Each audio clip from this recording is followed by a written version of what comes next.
Hello everyone, this is Mary, your Mary Reads, and today we are having a very weird setting and a lot of sounds on the background, and that's because this vlog is about my husband and I going to Canada.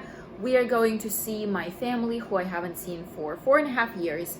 I'm super excited and a little bit nervous because I know that everybody changed a lot, and I'm talking specifically about my brother and sister who when I left were 10 and 14. Now they are 14 and 18, and this is crazy for me because they are now completely different people, and it feels like I have to get used to them from the beginning. But I just wanted to show you, we're in the middle of packing, and I wanted to show you the book that I'm planning on reading. It's this mystery novel, How to Solve Your Own Murder. I got it in the library a couple months ago, and I decided that it's finally time to read it, and I didn't want to take anything serious to Canada, so I decided to try this one. It looks like it's going to have two different timelines, and it's going to be about this woman getting a sort of psychic reading about her being murdered, and her whole life she's trying to solve this murder. And then when she does get murdered, one of her relatives comes to the estate to get the will, and she will be trying to solve this murder as well. So yeah, I think it's going to be a lot of fun. Hopefully it's going to be a good story. I haven't heard about the author before, and I'm looking forward to reading this book. Let's start our journey.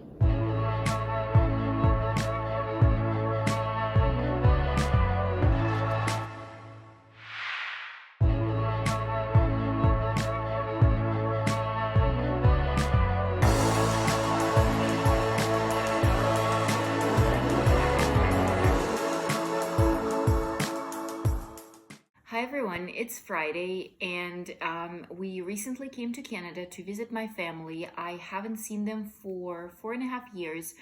I've seen my dad 2 years ago. He came to the US, but I haven't seen my mom, my brother, or my sister, or my dog. So I'm very excited. It was a surprise for my mom and my sister. Everybody else knew for the planning purposes that was needed, but my mom and my sister didn't know. I think they suspected, but they didn't know anything for sure, so it was a lot of fun. And I wanted to tell a little bit about the book. I started reading it on the plane, and I don't have my copy with me now because we're in our Airbnb, but I forgot my book at my parents' house. But I can always put like a picture here so that you know exactly what book I'm talking about. So it's called How to Solve Your Own Murder, and it tells a story of two women. So we have two timelines. One is written as the diaries of the person who gets murdered, and another one is the events that happen in present time. And this woman, her grand niece, is trying to uncover the murder of her great aunt. So the interesting thing about this is that the great aunt, when she was 17, she got this psychic reading, and they told her that she is going to be killed, and they said something like, your future contains dried bones and the bird will betray you. So it was something like that. And her whole life she was trying to figure out who is going to kill her. So she was collecting all the information and all the people she met, and finally when she was in her 70s, somebody killed her. And they killed her exactly at the moment when her grand niece was coming to her mansion to find out what her will contains, because her will changed. She did something, she decided to change it very fast, and they all her family and this grand niece are coming to her house to read the will, and they find her dead, and they're trying to solve the murder. I really like the idea. I think it's going to be pretty fun. It depends on how it's done, obviously. This can be a very tricky thing, but I really like the idea of trying to solve the murder that hasn't happened yet. I think that's super interesting, and I haven't read anything like that before. And I also really like two different timelines, two different points of view. I especially like the diaries of the woman who will be killed. I think it's very interesting. She has a lot of drama there. She has two best friends, and one of them is very jealous of her, and she's doing all of those crazy things. So I just think it's very interesting to hear about that. And yeah, the present line is also pretty fun. And what makes it more interesting is that the woman who gets killed has a friend, the one that's jealous of her, who also goes missing. And our grandniece is trying to see if these two events are somehow connected, if the murder is connected to the disappearance of that girl, like what, 50 years ago. So it's very interesting. I'll see where it goes. I'm hoping to be able to finish this book here.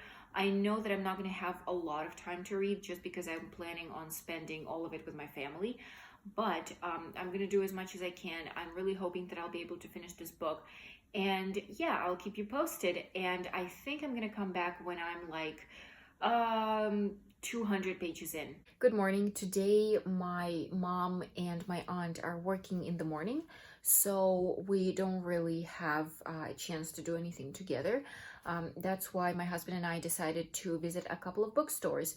And I'm particularly excited about one of them because it has 3 floors. One is dedicated to fiction, another one to nonfiction, and the basement is dedicated to used books. And I've heard that they have a lot of great options, so I'm super excited.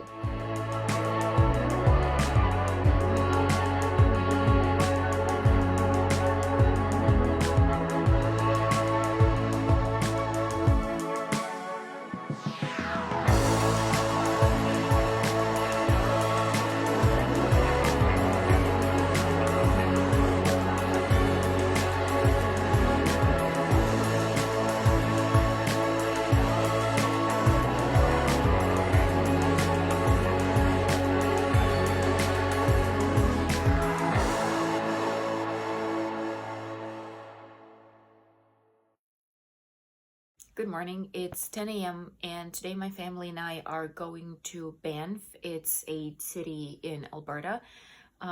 It's kind of like a very touristic place to be. It has lakes, a national park, I think, a lot of little restaurants, hot springs. So we're just gonna go and see, maybe hike a little bit. I'm gonna try reading in the car because it's like a 2-hour drive, I think, around that. But we'll see how it goes. I don't know if I'm gonna feel very comfortable on, like, you know, the road and the bumps. I'm usually fine reading in the car, but it depends. Yeah, and then I'm gonna try filming there a little bit just to show you around.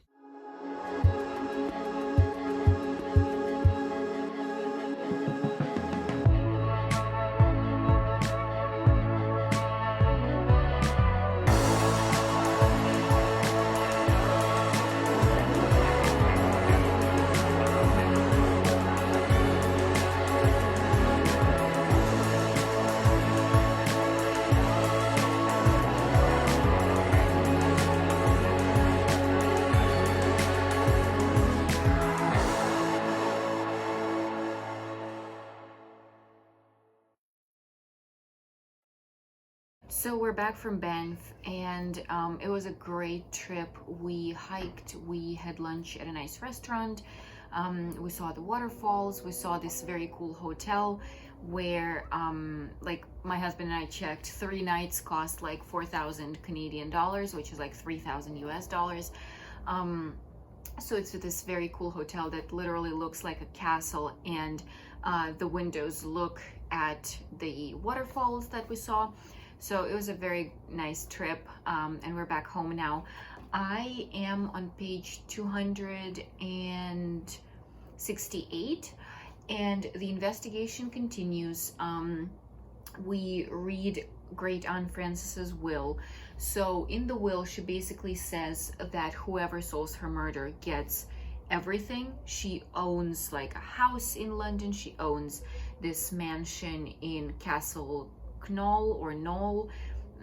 That's a town where she lived. Then she owns like 40 million pounds, and she's the super, super rich woman. She owns so much, and either our main character Annie gets it, or Great Aunt Frances's nephew Saxon gets it. And if they don't solve the murder, then all of things that she owns are going to be destroyed and turned into a hotel, or they can be just, people can do whatever they want with them. They're going to be sold to this company, and they can do whatever they want with this. And obviously, Saxon wants to get all the inheritance because he wants to keep living in a mansion. That's where he spent his childhood. And our main character Annie wants to get this house in London because this is where she lived with her mom. And obviously 40 million pounds, well, who would say no to 40 million pounds? And then also the farms where some of the workers of the mansion lived, and the farm that they owned started belonging to Great Aunt Frances. So if everything gets sold to that company, the farm will be taken from that family. Obviously, Annie doesn't want that, so she's trying to also help those people keep their farm, which is kind of nice. That's nice.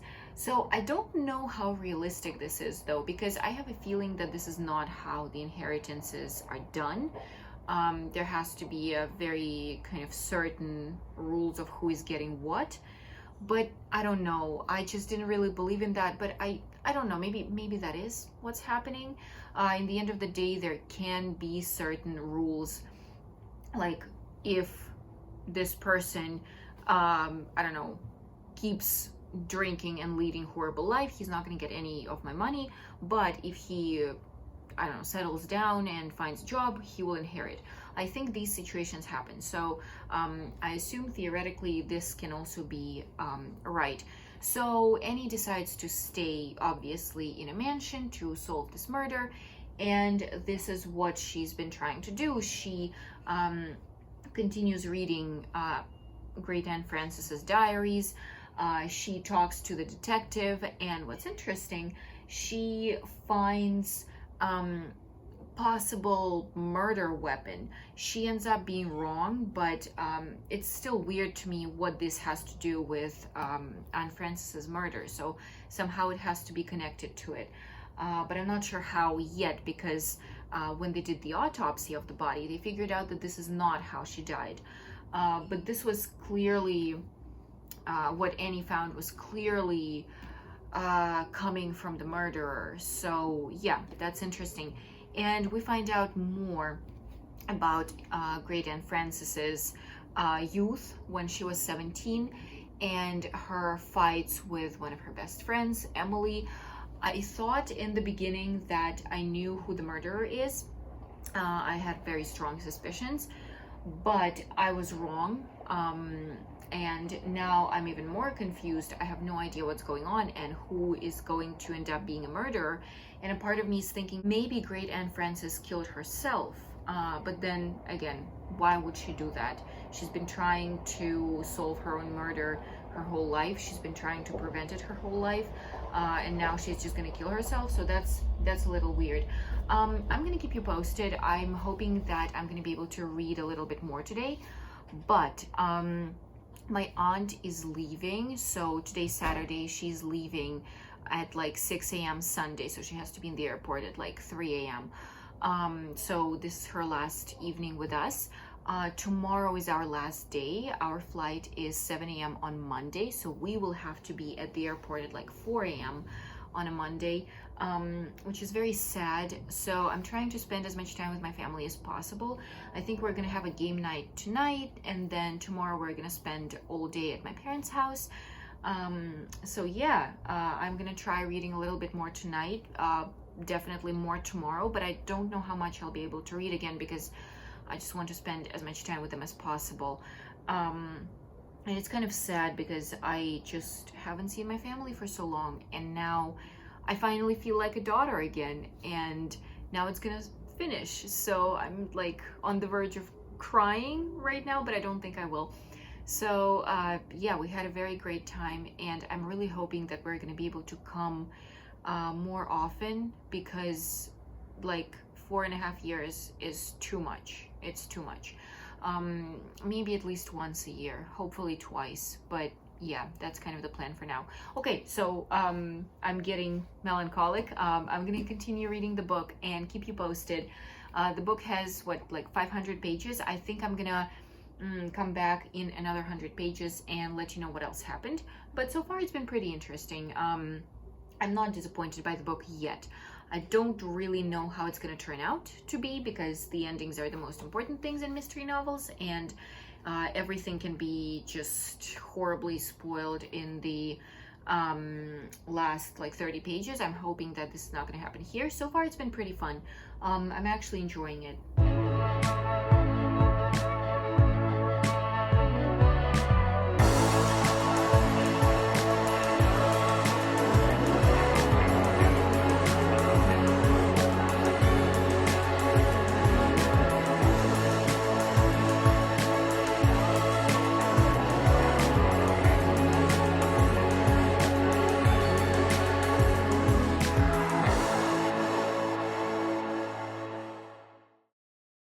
Hi, it's like 11:30 now and my hair is wet. That's because we are leaving and we are going to leave my parents' apartment at like 3:30 a.m.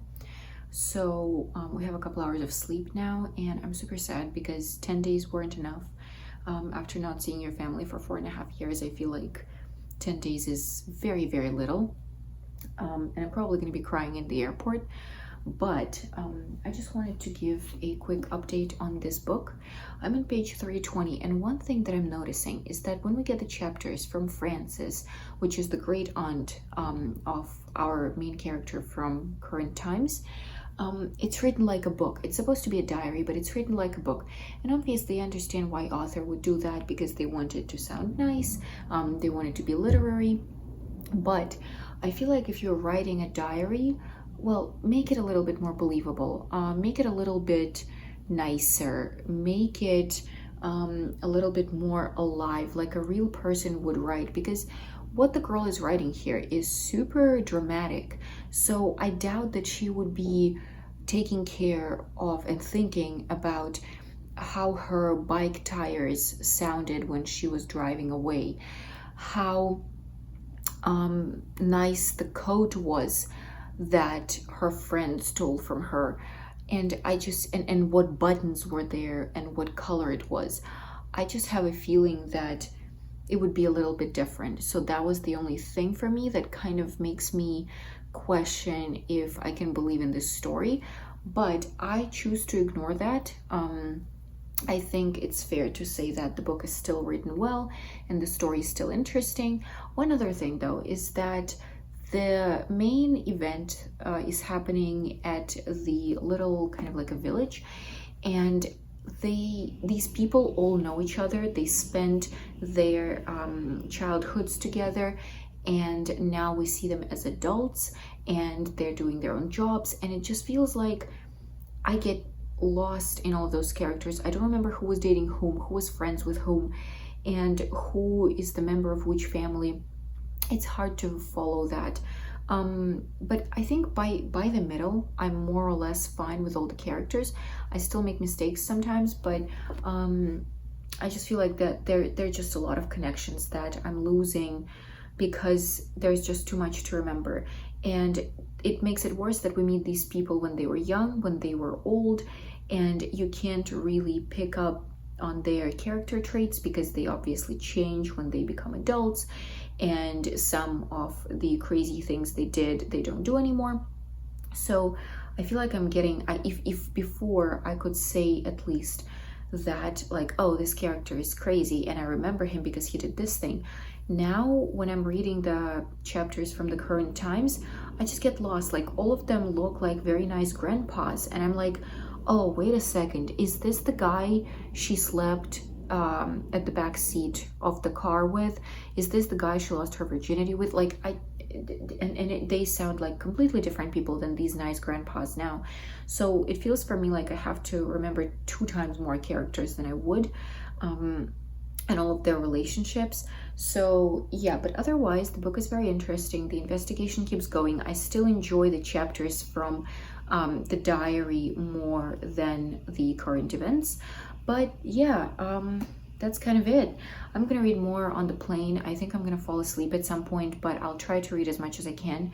And I'm gonna take you to the airport, at least a little bit. Yeah, I guess we're gonna go to bed now, continue packing, and then after that go to bed. I'll see you tomorrow.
So we're back, and I'm extremely exhausted because our flight was at 7 in the morning, and we had to wake up at like 3:30, and I couldn't sleep because I'm not very good at sleeping when we have something in the middle of the night going on. I just get nervous and I'm excited, and I can't fall asleep. So I slept for like 30 minutes. And I then fell asleep for a little bit on the plane, but I finished the book. Still, I had like 3 hours to finish the book, and I did. I really enjoyed it. I would say for me, it's like 8 out of 10. I still had some questions to the book because I have a feeling that wasn't done super believable, and I just thought that it could have been done better. I feel like I'm talking too slowly right now just because I'm so tired. I didn't expect the ending. I thought the murderer is gonna be somebody different, but that what made it all much better because it made sense, and I didn't expect it, so it came very, very surprisingly to me. And I think the other thing that I really like here is this mysticism, this not just we have to uncover the murderer, we also have to understand this relationship between 3 friends from very long ago. We have to understand crazy obsessions. We have to understand this world of very rich people. We have to understand all the mysteries that were going on. We have this very, very creepy disappearance of one of the girls. So it's this ambiance, this atmosphere of just this mysterious mansion, what made it even better. So yeah, I really enjoyed the book. I think that I'm gonna see if this author has something else. And if yes, then I will definitely read it. And also, while we were in Canada, we got 2 books, and I wanted to show them, but I think that I'm gonna make a book haul from the library, and I will include those 2 books in my next video. I didn't take too many videos just because I was trying to spend as much time with my family as possible, but I hope that what I filmed you will like and enjoy. Thank you for watching this video and taking this trip with me. I hope to see you in my next video. Bye bye.